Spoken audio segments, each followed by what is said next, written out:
Eu quero convidá-los nesse momento a abrirem as suas Bíblias na carta do apóstolo Paulo aos Colossenses, no capítulo 1. Colossenses, capítulo 1. Eu vou fazer a leitura do verso 1 ao verso 8.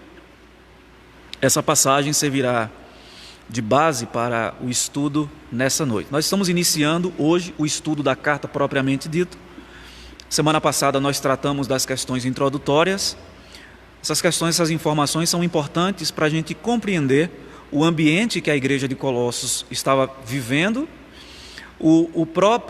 a situação do apóstolo Paulo, onde ele se encontrava, e as suas motivações de, inspirado por Deus, escrever essa carta com as suas ênfases, com as suas características que são próprias da carta de Paulo aos Colossenses, que é evidente que é uma exaltação da pessoa e da obra de Cristo. Acompanhe a leitura que nos diz assim: Paulo, apóstolo de Cristo Jesus, por vontade de Deus, e o irmão Timóteo, aos santos e fiéis irmãos em Cristo que se encontram em Colossos, graça e paz a vós outros da parte de Deus, nosso Pai.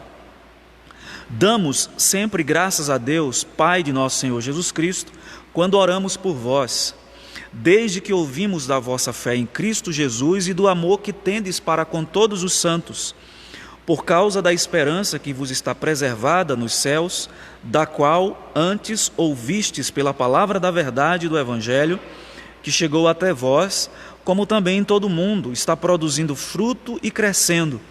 Tal acontece entre vós desde o dia em que ouviste e entendeste a graça de Deus na verdade. Segundo fostes instruídos por Epáfras, nosso amado conservo, e quanto a vós outros, fiel ministro de Cristo, o qual também nos relatou do vosso amor no Espírito. Até aí. Eu gostaria de resgatar algumas informações, bem rapidamente, do que nós falamos na semana passada. Quando Paulo escreveu essa carta, ele estava preso em Roma, e nós tomamos conhecimento disso pelo que ele mesmo diz lá no último capítulo da carta, no verso 18, quando ele diz: a saudação é de próprio punho, Paulo, lembrai-vos das minhas algemas, a graça seja convosco. Nós sabemos que no final da terceira viagem missionária de Paulo, se você quiser mais informações desse acontecimento, você pode dar uma lida em Atos, a partir do capítulo 19, mas de modo mais especial, capítulo 21. No final da terceira viagem missionária de Paulo, ele volta para Jerusalém e, como de costume, Paulo se dirigia às sinagogas, os lugares públicos. E ali, surgindo uma oportunidade, ele não perdia a oportunidade de falar de Cristo ali.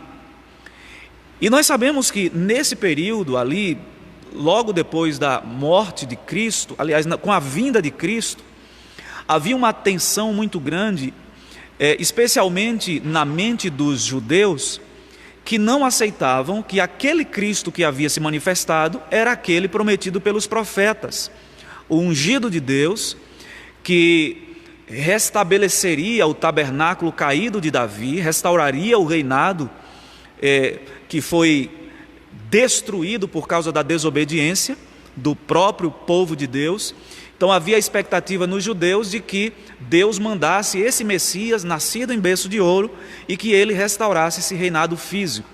Quando Jesus nasce, ele é uma antítese dessa visão, ou seja, ele é algo completamente contrário daquilo que eles esperavam, e por isso eles passaram a rejeitar Jesus.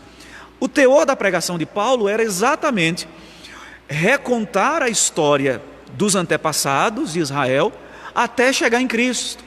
E Paulo normalmente fazia uma confrontação que não era muito bem recebida pelos judeus, porque Paulo dizia que Jesus tinha sido crucificado por iníquos, e ele estava se referindo aos próprios judeus. Então, quando ele retorna para Jerusalém, nessa ocasião ele já estava bastante conhecido, já era a sua terceira viagem missionária, por conta das suas iniciativas da pregação do Evangelho, ele havia se tornado uma pessoa bastante conhecida. Quando ele retorna para Jerusalém, portanto, ele é acusado de ser um disseminador de uma falsa doutrina. Ele foi preso né, pelos judeus, ameaçado de ser apedrejado, até que foi levado às autoridades. Paulo, então, na sua defesa, ele diz que era um cidadão romano e por isso não podia ser tratado de qualquer forma. Naquela época, esse título de cidadania romana era, só para analogia, né, mudando o que precisa ser mudado na comparação, como se fosse um green card, né, um cartão, um visto especial de cidadão americano, né, você que não nasceu lá e que recebe esse título, green card, você tem muitos privilégios. Então, Paulo foi preso, levado às autoridades. Havia um plano de matar o apóstolo Paulo, que foi descoberto pela irmã de Paulo. Se você ler a partir do capítulo 19 de Atos, ele então é levado para Roma, e lá ele fica preso. Por volta de 64 a 66, ele morre, mas antes de morrer, ele escreve esta carta aos Colossenses. Nós vimos que é provável que Paulo não tenha conhecido a igreja. No próprio capítulo 1 e 2, Paulo dá esse indício de que os irmãos não o conheciam face a face. O evangelho chegou até Colossos, muito provavelmente pela instrumentalidade de Paulo, é certo, quando ele residiu em Éfeso por 2 anos. Essa informação está no capítulo 19, versículo 10 do livro de Atos. Então, Paulo fixou ali residência por um tempo de 2 anos na cidade de Éfeso, que ficava a 160 quilômetros de Colossos. Então, qual é a possibilidade mais... o que pode ter acontecido? Algumas pessoas de Colossos vieram a Éfeso, ali foram doutrinadas por Paulo, e entre estas pessoas se encontrava Epáfras, a quem Paulo trata de maneira muito carinhosa aqui na carta, inclusive no texto que nós lemos, e Epáfras tenha levado juntamente com outras pessoas o evangelho até a cidade de Colossos. Então essa igreja nasce assim. E Paulo então agora ele escreve essa carta. Ele chegou a informação aos ouvidos dele de que a igreja estava passando por algumas dificuldades, apesar da firmeza na fé, mas esta igreja, assim como nós, precisamos de orientações, precisamos de exortações, de ensino da parte de Deus. Eu sempre digo que, qual a necessidade, respondendo essa pergunta, qual a necessidade da gente ouvir sermões, estudos bíblicos, numa Bíblia que nós já conhecemos de capa a capa? Nós sabemos as principais histórias da Bíblia.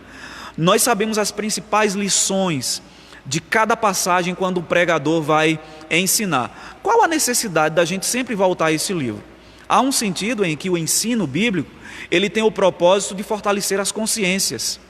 Então, mesmo que não nos sejam apresentadas informações novas, inéditas, que não sejam do nosso conhecimento, a gente precisa fortalecer a consciência naquelas verdades que nós já conhecemos, para que a gente não se afaste delas.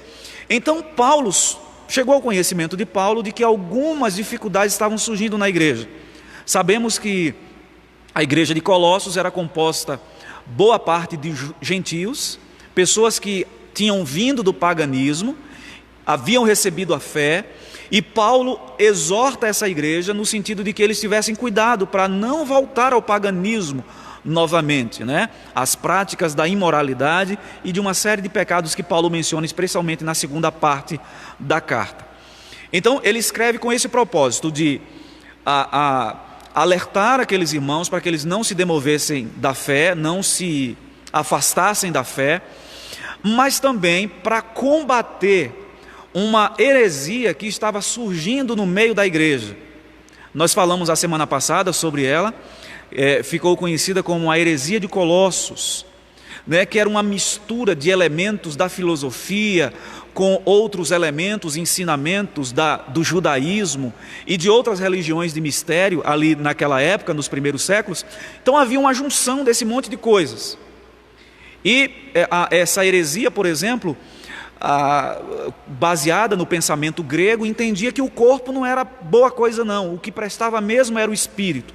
E isso refletiu na doutrina de Cristo. Eles passaram de alguma forma, a ver com desconfiança essa ideia de que Cristo é Deus, porque Ele era encarnado. Se ele é encarnado, ele possui uma matéria que é má, então ele não pode ser Deus. Ele é um ser elevado, mas não pode ser Deus. E Paulo escreve também para combater esse tipo de pensamento, que mais tarde, no século II, acabou se estruturando naquilo que ficou conhecido como a heresia do gnosticismo, que hoje tem as suas manifestações no meio religioso. E aí eu citei a semana passada algumas seitas religiosas que negam, por exemplo, a divindade de Cristo. E nós temos uma bastante conhecida nos nossos dias, as Testemunhas de Jeová, que negam, por exemplo, que Cristo é Deus. Então, vamos aqui à nossa carta. Na primeira parte, Paulo faz uma saudação, ele se apresenta. Eu entendo que, de alguma forma, aqui Paulo defende o seu apostolado. Depois, Paulo apresenta a sua ação de graças a Deus e ora pela igreja. Ele menciona que orava pela igreja, né, desde que ele soube do quanto aqueles irmãos estavam firmados na fé. Ele apresenta os motivos da sua gratidão, e são 3, porque aqueles irmãos estavam firmados em Cristo, eles desenvolviam um amor fraternal e tinham uma esperança firme em Jesus, não nas coisas aqui desse mundo. A esperança deles estava firmada na glória em Deus. Depois Paulo fala do evangelho que chegou até ele fala da essência desse evangelho e algumas características que nós vamos tratar mais à frente. Vamos então, capítulo 1, verso 1. Primeiro Paulo diz assim: Paulo, apóstolo de Cristo Jesus, por vontade de Deus, e o irmão Timóteo. Primeira coisa que nos chama a atenção aqui é que Paulo se apresenta como um apóstolo. Ele de fato era apóstolo. Ele não comissionou a si mesmo, ele não se autodeclarou apóstolo. Apesar do seu chamado ter sido tardio, mas foi um chamado genuíno. Apesar de ele não ter vivido com Jesus durante o seu ministério público aqui neste mundo, que esta era uma das prerrogativas para a escolha dos apóstolos posteriormente, nós vemos isso no livro de Atos, mas ele foi chamado, como ele mesmo diz, um fora de época, mas pelo próprio Senhor, para ser apóstolo dos gentios. Os irmãos se lembram o episódio da conversão de Paulo em Atos capítulo 9? Depois os irmãos podem dar uma lida. Aliás, eu vou já ler alguns versículos dessa passagem. Atos capítulo 9, versículo 5. Volte um pouco aí as páginas da sua Bíblia, porque essa passagem é importante para a gente compreender a autoridade apostólica de Paulo.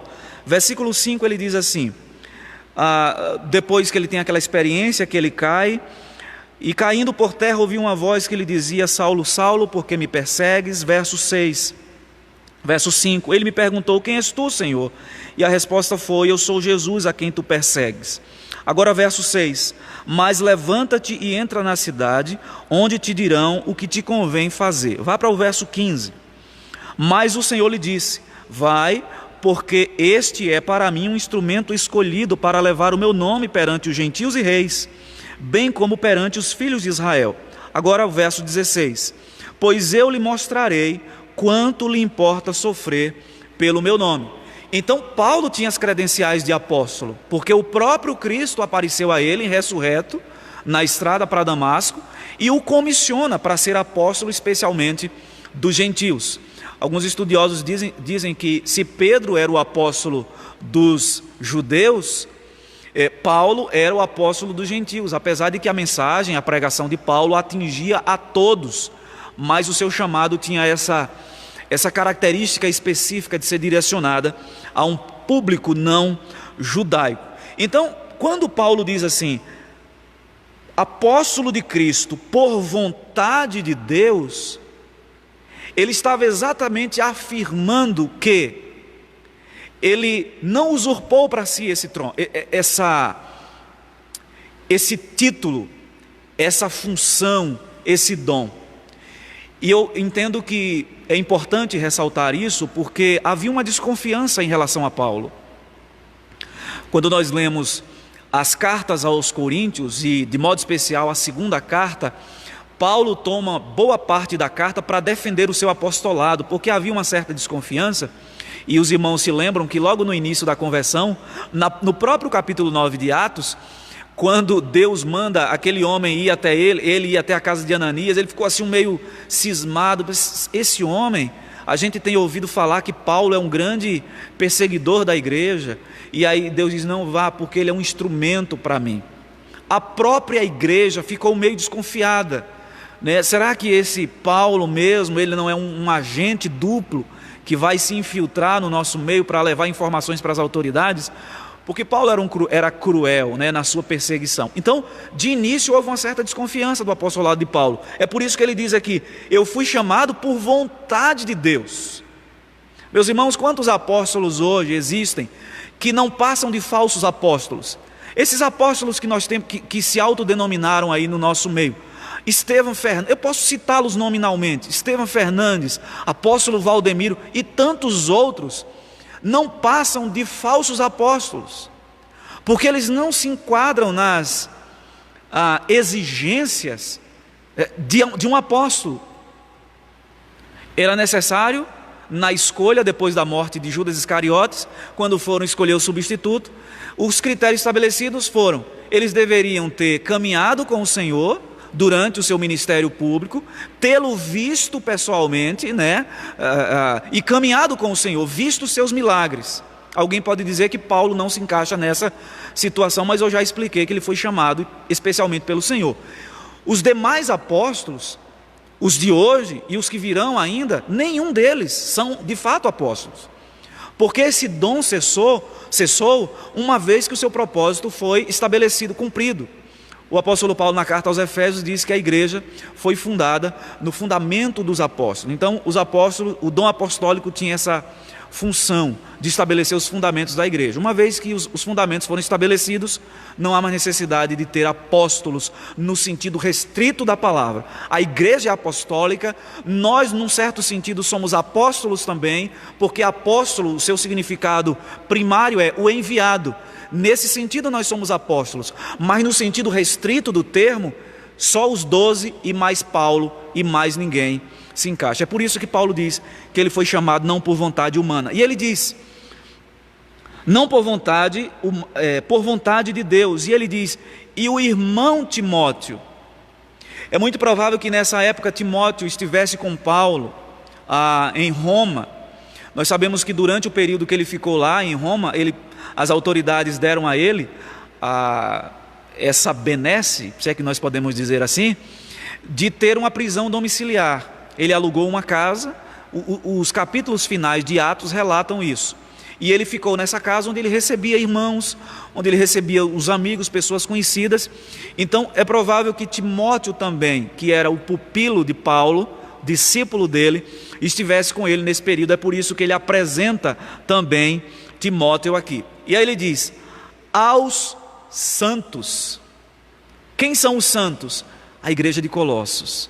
Meus irmãos, e vejam que Paulo se dirige àquela igreja chamando aqueles irmãos de santos, reconhecendo que eles haviam sido separados por Deus do paganismo, da vida pregressa que eles tinham no pecado, e que agora foram separados por Deus do mundo para viverem para a glória dele. Esse é o conceito de santidade na Escritura. Santo é separado. Deus separou um povo para si.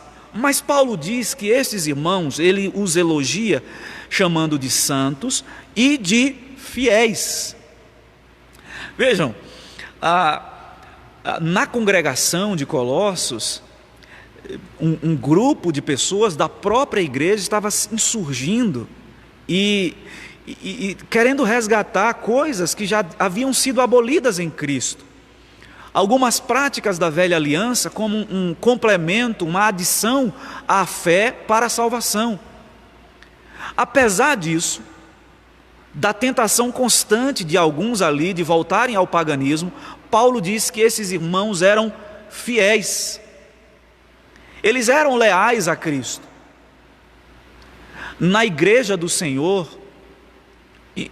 enquanto ela for a igreja militante, sempre vão existir aqueles que trarão dificuldade à caminhada da igreja, mas Deus tem um remanescente fiel. E Paulo, se dirigindo à igreja de Colossos, chamando de santos e fiéis, Paulo quer ressaltar exatamente isso, que ali havia um remanescente e que certamente seriam resistência contra as heresias que estavam tentando adentrar a igreja. Eu repito novamente, nesse sentido nós somos resistência. A igreja é resistência, não nesse sentido ideológico que as pessoas falam por aí. A igreja é resistência porque ela é a última fronteira desse mundo que impede que ele se apodreça.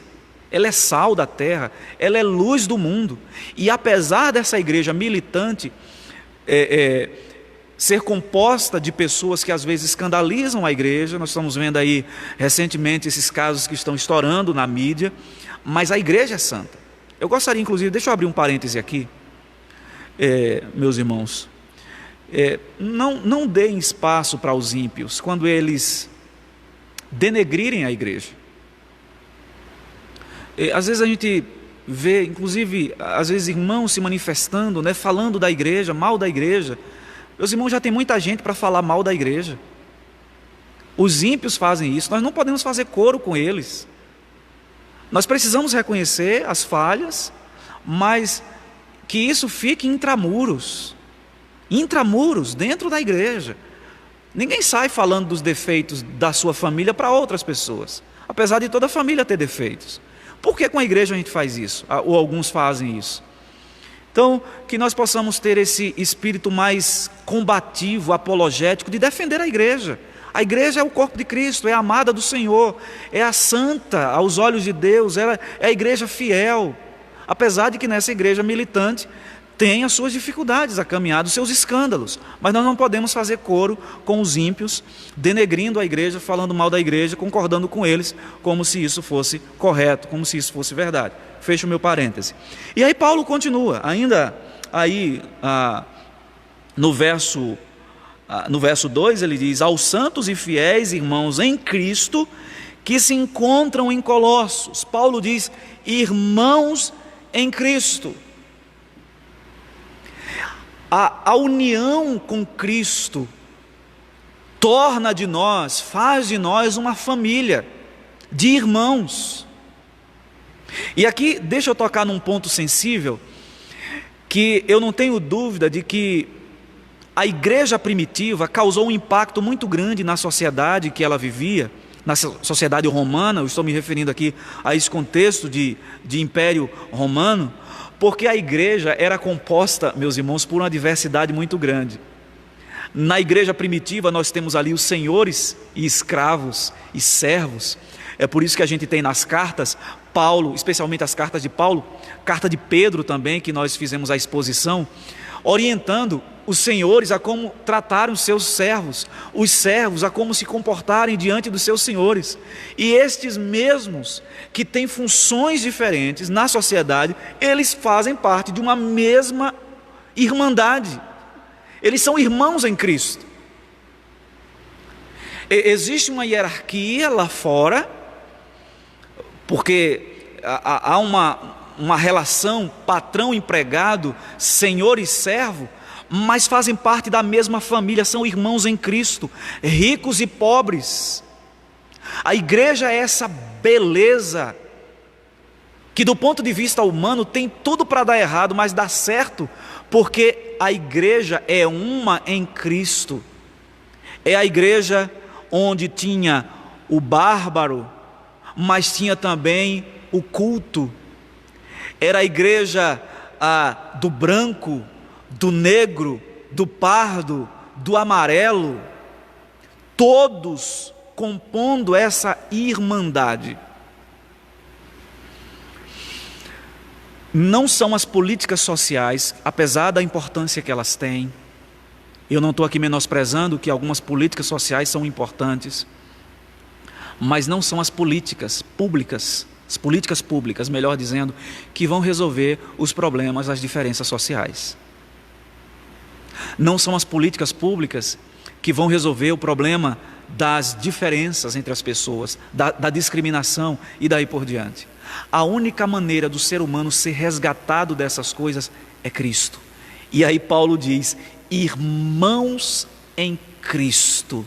O que Paulo está dizendo é: nessa irmandade as nossas diferenças são postas de lado, porque nós somos um em Cristo. As barreiras étnicas, sociais, culturais são derrubadas em Cristo. É por isso que Paulo, escrevendo à igreja de Éfeso, no capítulo 2, versículos 14 a 16, Paulo diz assim: porque Ele é a nossa paz, se referindo a Cristo no finalzinho do versículo 13, o qual de ambos fez um, que ambos, judeus e gentios, Paulo está tratando sobre isso, sobre essa diversidade de povos, línguas, nações no seio da igreja. Paulo diz que de dois fez um, de ambos fez um, tendo derribado a parede de separação que estava no meio, a inimizade. Aboliu na sua carne a lei dos mandamentos na forma de ordenanças, para que dos dois criasse em si mesmo um novo homem, fazendo a paz, e reconciliasse ambos em um só corpo com Deus, por intermédio da cruz, destruindo por ela a inimizade. Sabe quando é que vai haver o fim, ou quando há o fim dessas guerras, dessas lutas, né, sociais,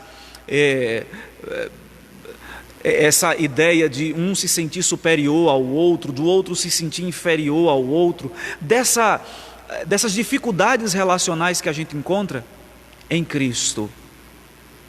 As políticas públicas podem minimizar isso, essas coisas, e tem o seu valor, tem a sua importância, mas resolver o problema mesmo somente o Evangelho. E Paulo diz que aqueles irmãos tão diferentes eram irmãos em Cristo. E aí Paulo diz que se encontra em Colossos. Essa carta primeiramente foi escrita para ser lida na igreja de Colossos, mas ao que nos parece, Paulo também tinha o interesse de que essa carta fosse lida pela igreja de Laodiceia. Olha o que diz o verso 16 do capítulo 4. E uma vez lida esta epístola perante vós, providenciai para que seja também lida na igreja dos laodicenses, e a dos de Laodiceia, lede-a igualmente perante vós. Então, quando Paulo diz aqui, no final do verso 2, aliás, no meio do verso 2, que se encontram em Colossos, ele tinha esse interesse de que essa carta fosse primeiramente dirigida a ela. E aí ele conclui o verso 2 dizendo: graça e paz a vós outros da parte de Deus nosso Pai. Paulo desejava que aqueles irmãos experimentassem mais ainda a graça de Deus, o seu favor imerecido e espontâneo de Deus pela igreja. E a paz, que tem a ver exatamente com a obra de Cristo, que destruiu a inimizade entre as pessoas e entre o ser humano e Deus. A cruz derrubou a barreira vertical, ou seja, a barreira que nos separava de Deus, e derrubou também a barreira horizontal que nos separa uns dos outros, criando classes sociais diferentes, criando preconceitos e uma série de outras coisas. É esta paz de Cristo que nos reconcilia com Deus. Então vamos para os versos 3 em diante.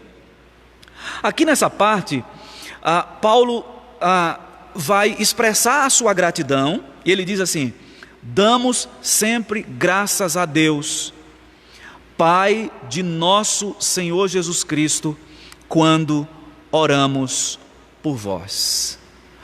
Paulo expressa a sua gratidão. Paulo era acima de tudo, um pastor.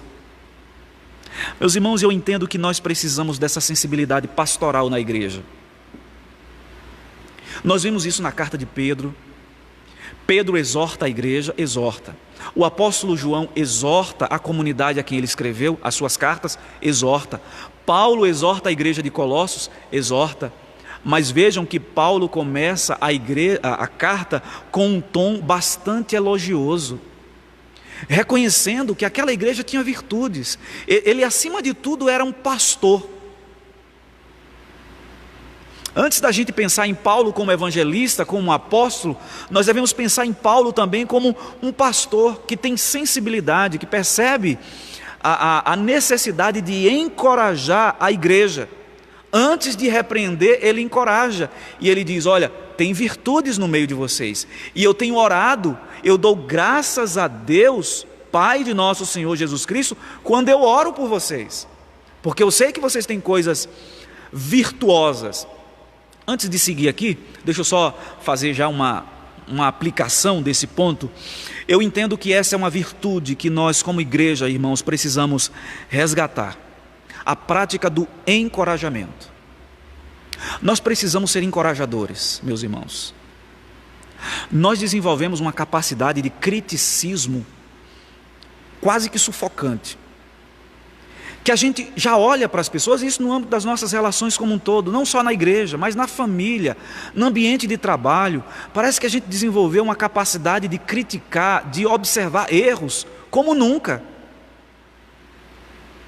Então nós precisamos ter essa sensibilidade de reconhecer virtudes nas pessoas. Eu estou falando aqui no contexto de igreja, que a carta é direcionada para a igreja, mas que você aplique isso no âmbito das suas relações como um todo.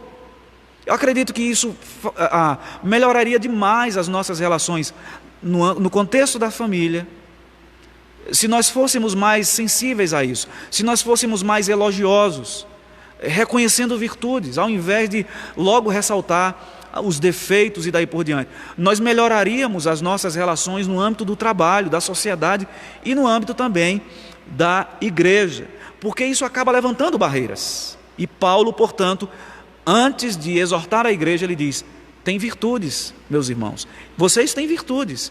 E aí ele passa a falar dessas virtudes da igreja. E a primeira que Paulo destaca aí, está no verso 4, a parte B, quando ele diz assim: desde que ouvimos da vossa fé em Cristo Jesus. Essa é a primeira virtude que Paulo destaca aqui. Uma fé dinâmica, uma fé pujante, uma fé vibrante no Senhor. Era uma fé em Cristo. Paulo começa já a exaltar a obra de Cristo. A fé daqueles irmãos não estava em outra coisa, senão na pessoa e na obra de Cristo. Nós precisamos, meus irmãos, hoje desenvolver essa fé em Cristo. A nossa fé não está nas pessoas. Quando nós adentramos a igreja, nos inserimos na igreja, e a nossa motivação para estar ali são outras que não o próprio Senhor, nós somos um forte candidato à decepção. Porque as pessoas são falhas, a igreja é composta de pessoas com muitos defeitos, todos nós. E se você está procurando uma igreja perfeita e você se acha perfeito, no dia que você entrar nela você estraga, porque você tem os seus defeitos também. Mas nós devemos ter uma convicção de que a nossa fé está em Cristo, não está em pessoas, não está no irmão, não está na liderança da igreja, não está no pastor, está em Cristo Jesus. Isso é fundamental, porque se a nossa fé está ancorada em Cristo, que é o alicerce, o fundamento da igreja, aconteça o que acontecer, nós estaremos firmados nele. Agora, se a nossa fé está firmada em outras coisas que não o Senhor, certamente em algum momento ela vai revelar as suas fraquezas. Então, Paulo elogia aquela igreja primeiramente pelo fato de que eles tinham uma fé em Cristo. Mas há uma segunda razão de Paulo elogiar os irmãos. Veja o que diz o verso 4 ainda, a parte B: e do amor que tendes para com todos os santos.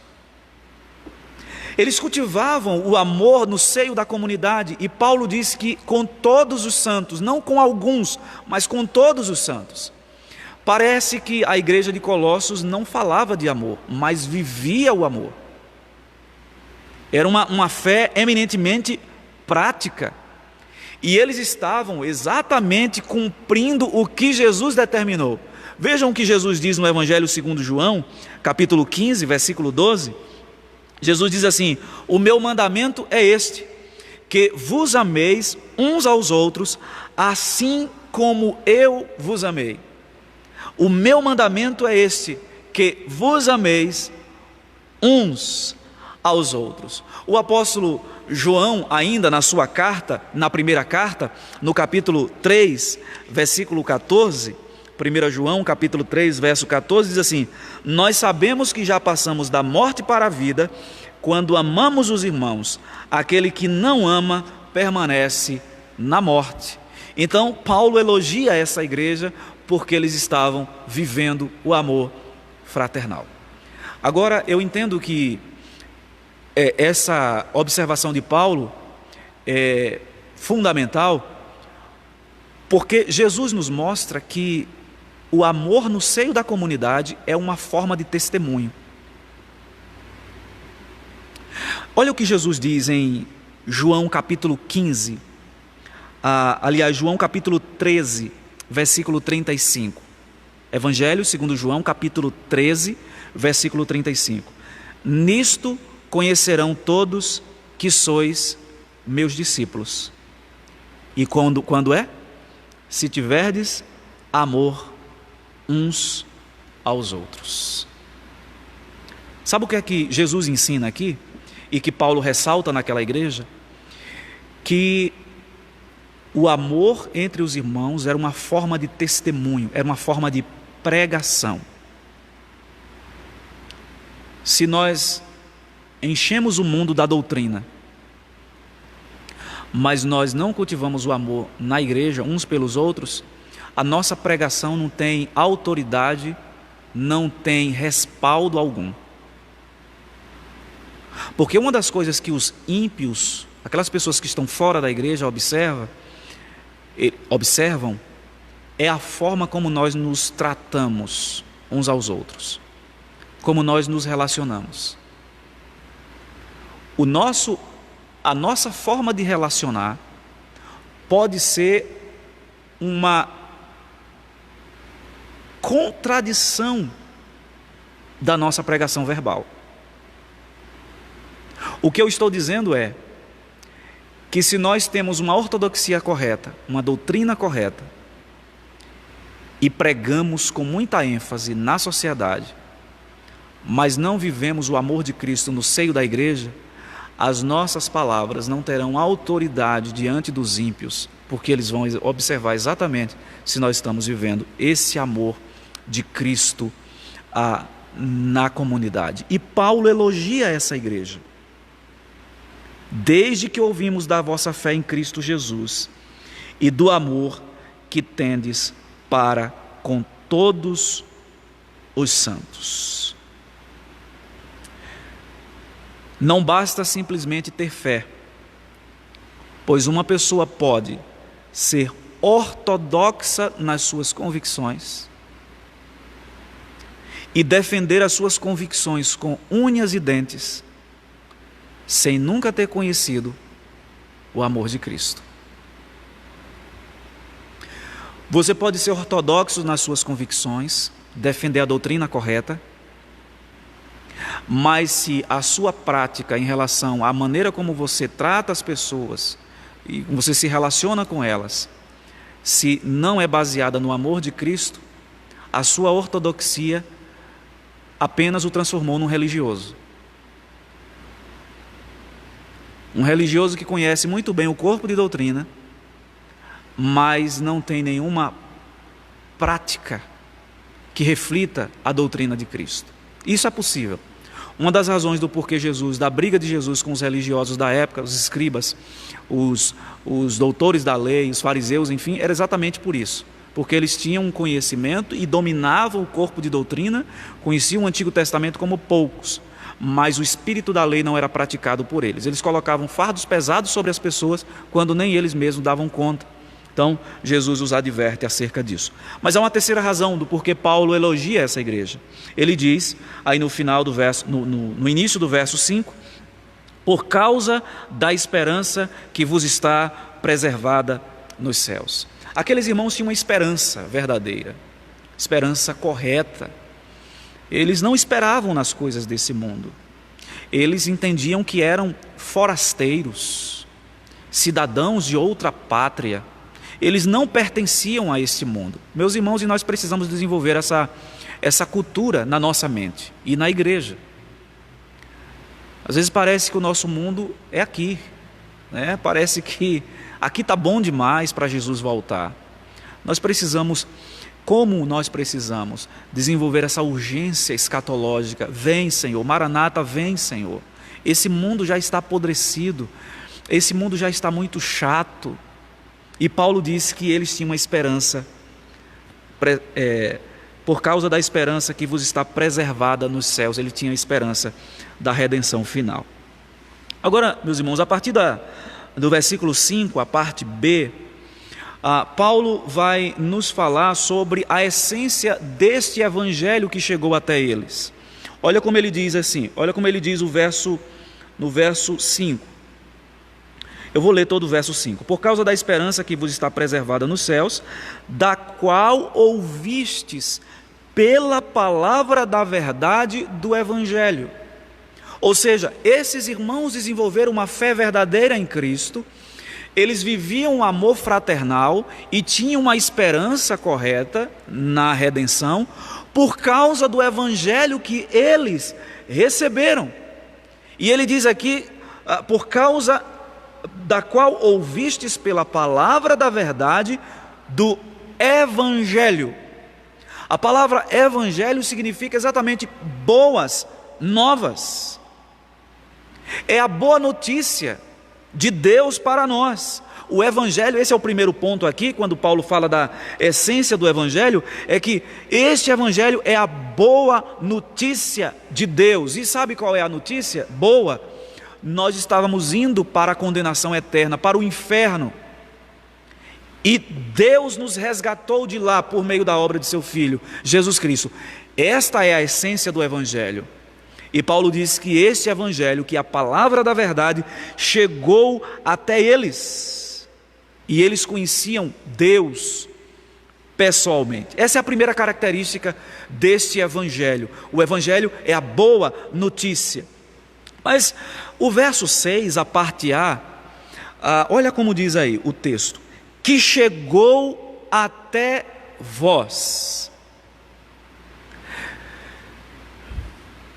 Deus podia, e tem poder para isso, se Ele quisesse, fazer com que esse evangelho chegasse a todas as pessoas e realizar o que Ele queria com o evangelho, sem a necessidade de instrumentos humanos.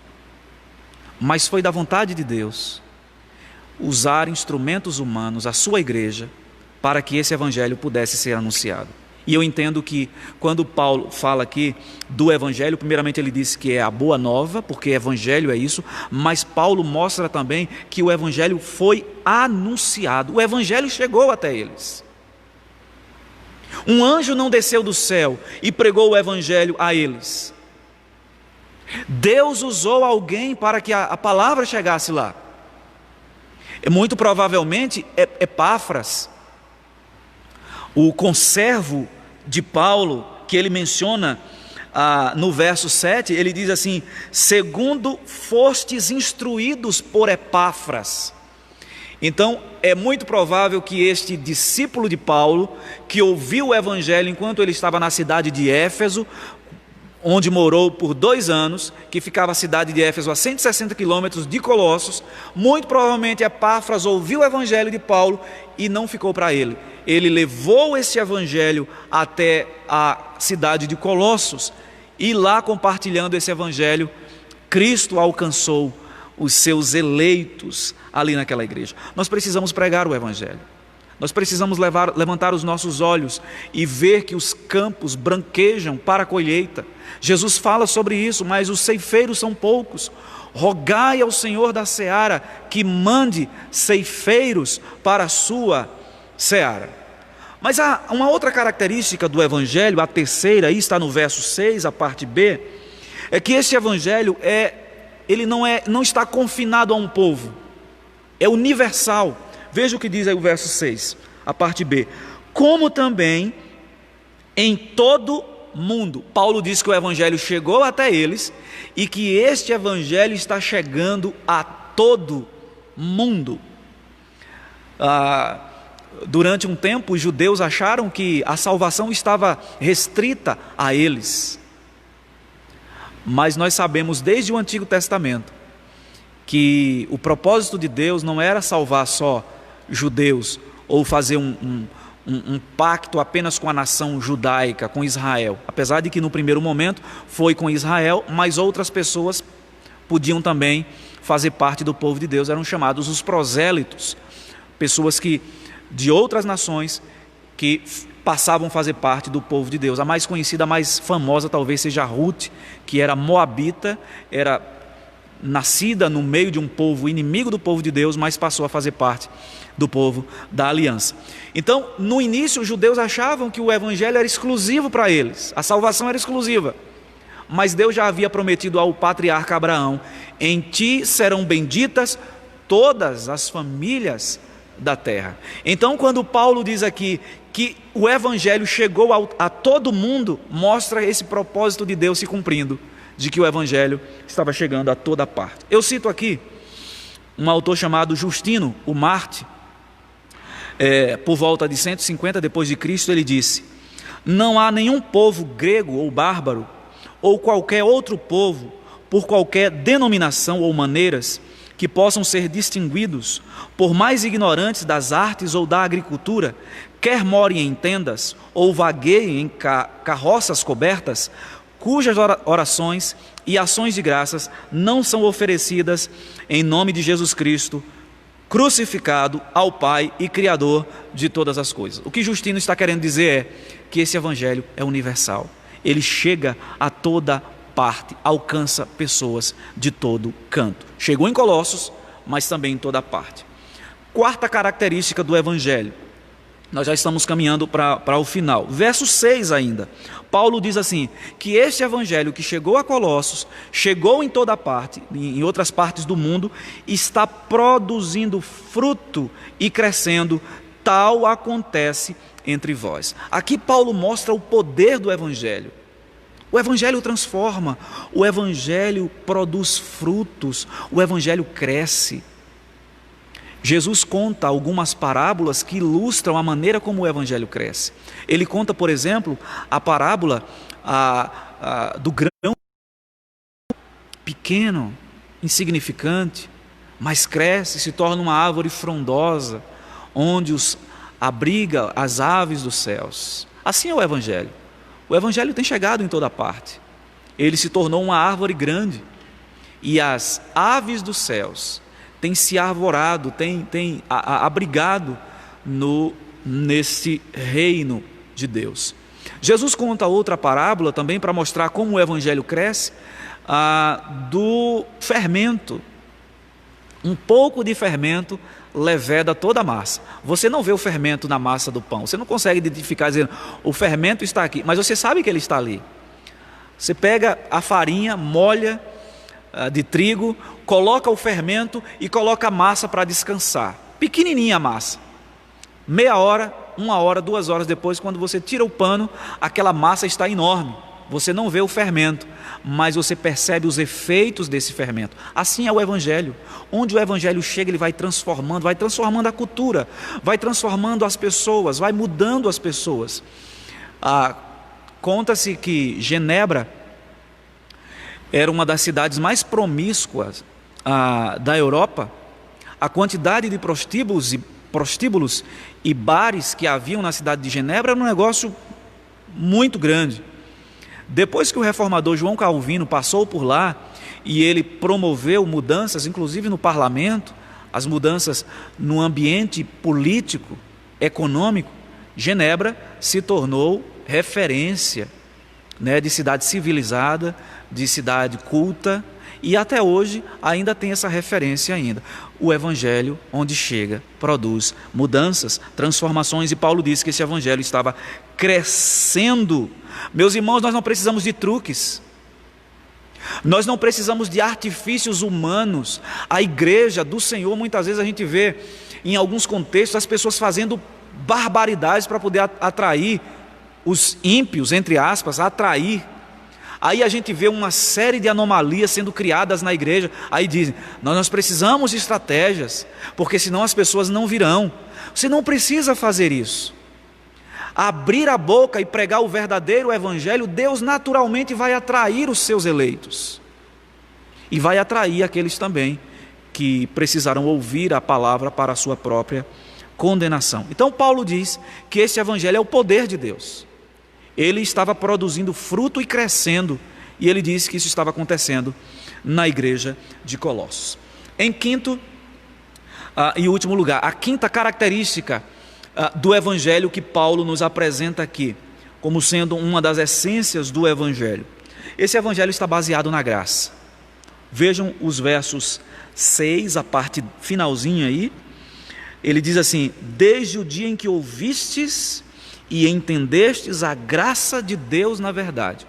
O evangelho é a grande notícia do Deus soberano que veio ao encontro do homem e mostrou a sua graça, estendeu a sua mão de misericórdia. Versos 7 e 8.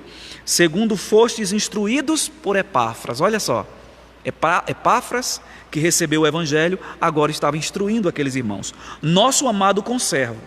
E quanto a vós outros, fiel ministro de Cristo, o qual também nos relatou do vosso amor no Espírito. Então vejam que Paulo coloca aqui que este evangelho é baseado na graça. E este evangelho chegou até eles pela instrumentalidade do conservo dele, Epáfras, fiel ministro de Cristo. E aí Paulo diz: ele me disse o que está acontecendo entre vocês. Ele me relatou, e que vocês estão vivendo no amor, o vosso amor no Espírito. Ou seja, vocês estão vivendo a verdadeira expressão da espiritualidade cristã, o amor de Cristo cultivado no seio da comunidade. Antes das nossas aplicações bem rápidas, quais são os temas teológicos que são tratados aqui nessa passagem? Colossenses capítulo 1, do verso 1 ao verso 8. Eu entendo que Paulo trata aqui sobre eclesiologia, igreja. Eclesiologia é o ramo da teologia que estuda a igreja. Eu entendo que Paulo toca nesse assunto aqui, quando ele fala daqueles irmãos que são santos e fiéis. Essa é a igreja de Cristo, comprada, remida pelo seu sangue. Então Paulo toca no tema de a eclesiologia, e nós precisamos viver esse ambiente na nossa igreja, na igreja de Cristo como um todo. Nós somos santos, separados de Deus, desse mundo. Eu entendo que Paulo toca também aqui na questão da união com Cristo. Ele diz que aqueles irmãos são santos e fiéis, irmãos em Cristo. A nossa vida é em Cristo. A vida cristã é em Cristo. Nós sobrevivemos na fé porque estamos firmados na videira que é Cristo. Nós somos os ramos. Nós só estamos de pé porque Cristo é o cabeça da igreja, é o Senhor da igreja. Nós estamos em Cristo e só sobrevivemos em Cristo. Entendo que um terceiro tema teológico que Paulo trata aqui, nos versos 1 a 8, é a questão dos meios de graça. Nós aprendemos que os meios de graça são meios, instrumentos que Deus usa, que Deus escolheu, para que nós possamos desenvolver a nossa fé, para nos comunicar as bênçãos da graça e para o nosso progresso e desenvolvimento na fé. E eu entendo que Paulo toca em dois aqui: oração. Por meio da oração, nós buscamos o favor de Deus, nós aumentamos a nossa intimidade com Deus. E Paulo menciona a palavra, a Bíblia. Paulo diz que a palavra da verdade chegou até eles. Então é pela palavra. Paulo toca nesse tema aqui dos meios de graça. O penúltimo tema teológico que eu entendo que está aqui nos versos 1 a 8, evangelização e missões. O evangelho chegou até eles. Caiu do céu? Um anjo chegou e soprou no ouvido deles? Não. O evangelho chegou até eles por meio de instrumentos humanos, a evangelização. A igreja precisa continuar evangelizando, precisa continuar proclamando Cristo a todas as pessoas, porque o seu chamado principal é para adorar a Deus.